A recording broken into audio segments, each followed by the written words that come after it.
You're on Te Ihi with your girl Po, bringing you the Ihi, the Wehi, the 102, 7 o'clock tonight. And whānau, he has arrived. Kia ora. Tiki Taane in the whare. Kia ora, brother. Kia ora, my sis. Hey, no mai tautu mai ki te whare o tahu. Welcome, welcome, welcome. Thank you so much for making the time to come and have a cordial with me. Drive through that cold weather, eh? Oh, it's makariri out there. Yeah. I was just saying that because I've been up in Papamoa for too long, and I come down here and I'm like, I'm soft now. I get off the plane and I'm like, where's my thermals? Where's my gloves? Sheesh, it's particularly cold today, though. Yeah, like it was snowing this morning. Yeah, So anyways, so great to have you here. Awesome. I'm so excited to talk about this kaupapa that you've got going on. So, bro, you've been in the industry, hitting that stage since 1991, and you're still killing it. Massive testament to your mahi. I know, blown away, eh? 91. You know, you're an artist, you're an engineer, a producer, an MC, live looper, CEO. Tell us how do you do it all? Time management is the key, you know, and the thing is, I'm like, I've got 2 kids, my wife and my 2 dogs, and I've worked out that I'm more productive now than I was when I was 20 and had no responsibilities and stuff, because I was just fluffing around, partying and just getting, you know. So now that I'm like 46 and I've got all these things going on, my time management is so on now. So every day I have a routine of doing all these things, but I generally hit the studio at 10 a.m. in the morning and just work right through till 5. Oh, yeah. And then sometimes at night time as well. And so every day I've got things to do and things to accomplish and projects, usually juggling around 8 projects at one time. Wow. Music projects in the studio, and then there's also the gigs as well and touring. So it's just about time management and giving yourself a certain amount of time to do stuff. Okay, Yep. I've got 3 hours to do this, and you go hard and you do that, instead of procrastinating and just turn the phone off for starters. Get off the social media. Not you guys. No, you guys can stay on there. But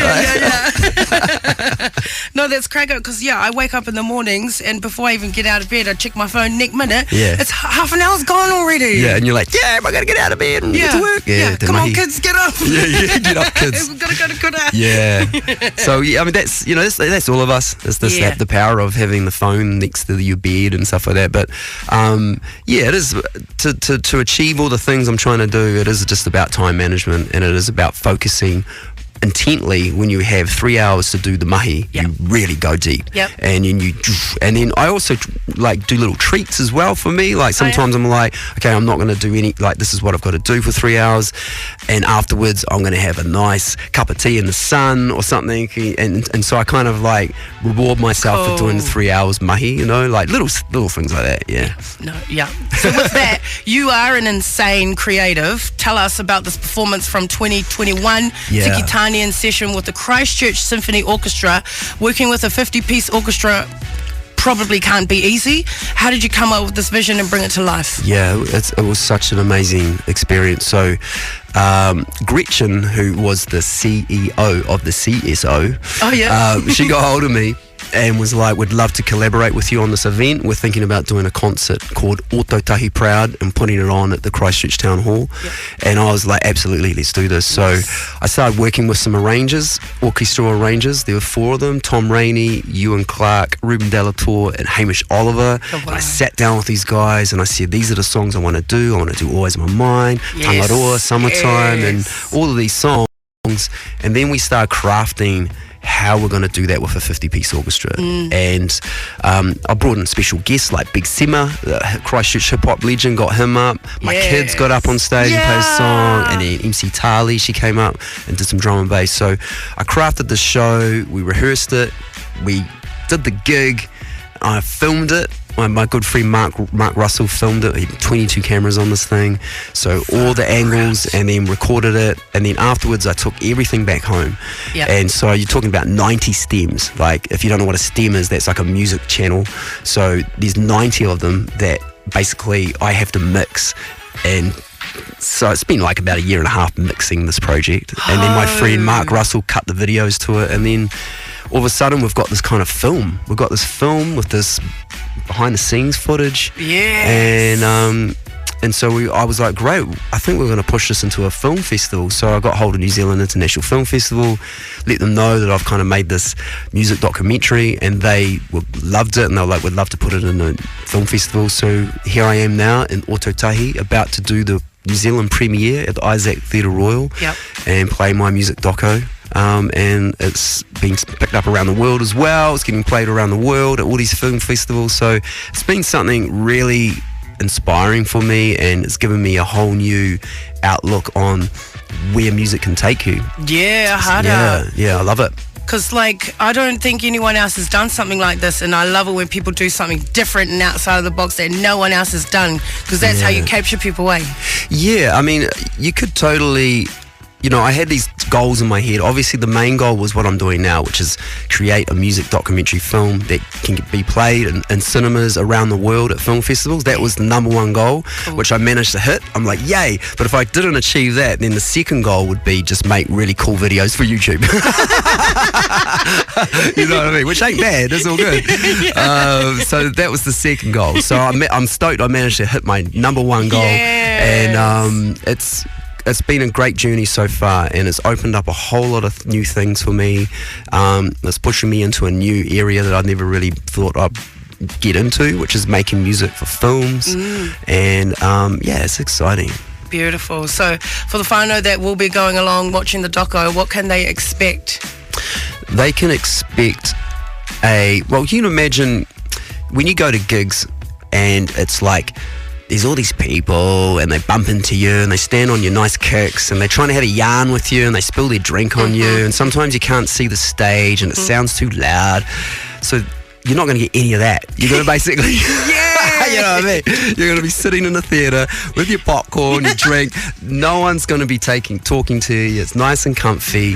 You can see a massive screen. Everyone can see it. And you've got all these multiple camera options, so you can see all these different angles. Plus the sound is good and it's not too loud and blowing your head off, and you can just sit there nice and comfortably and watch this experience of a live gig plus behind the scenes footage. So that's what you're going to get. Cool. Yeah. It's so exciting. And also a live album goes with it too. So on Spotify on Friday, it's Spotify, iTunes, Apple Music, you've got the live album as well. So it's a double banger.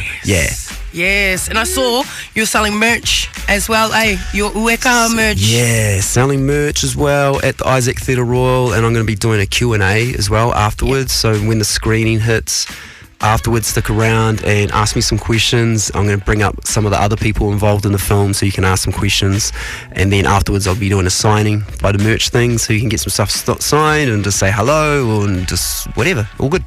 Yes, man, come by. So, I mean, you've already got like a million different things happening. What is next for you? Is there anything, next? Yeah. Like, I think the main thing is just writing this film buzz out, because I've entered into all these film festivals around the world, and some of them go right into next year, April next year. Cool.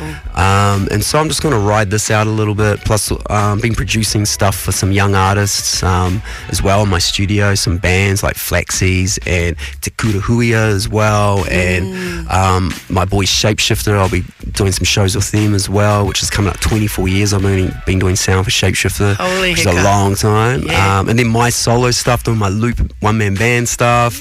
And then doing music for another film. I just picked up a film, a New Zealand film where I'm doing all the music for it, which is so much fun. I can't really say too much about it, but it is rad. It's rad. It's set in 1886. Okay, we're gonna have to keep an eye and there's on some that. battles there as well between Maniapoto and Tuhoi against the English. Oh my God. So you can imagine the battle scenes, and I'm in there making all the music for it. I just love it so much. So much fun. Yeah. Awesome. Oh my gosh. Okay. Well, I can't wait. I mean, I've been trying not to fangirl on you the whole time, bro. Come on, love your mahi, love Thank your you, music. Love your journey. I've watched your journey along the way as well. I want to thank you again for coming through, giving us some love here at Tahu FM. Oh, thank you for your support. But this next song that I'm going to play for the whānau, what can you tell them about this waiata? This waiata is always on my mind, kei tōku ngākau nei koe, but it's done with the CSO, so it's an orchestral one. And Tom Rainey, who wrote all the orchestral arrangements for it, he said to me, he was like, you got to put the guitar down. You put the guitar down and you stand there and you sing it with the orchestra. And for me, that was so... I was freaked out, actually, to be honest, because I'm just always singing that song with the guitar, you know? Always on my mind. And he was like, no, put it down. So I put it down, and this massive orchestra behind me, and I had to sing it, and it was challenging for me, but in the end, it actually turned out pretty good. And so this is possibly the world premiere of it, because it doesn't come out till tomorrow. So I think, Taane, you've got the world premiere.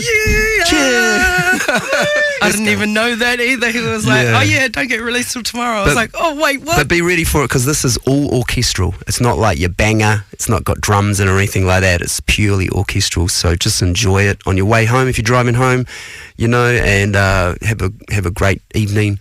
Much love from me, Tiki Taane, signing out. Bless. Tahu FM. Auri ora.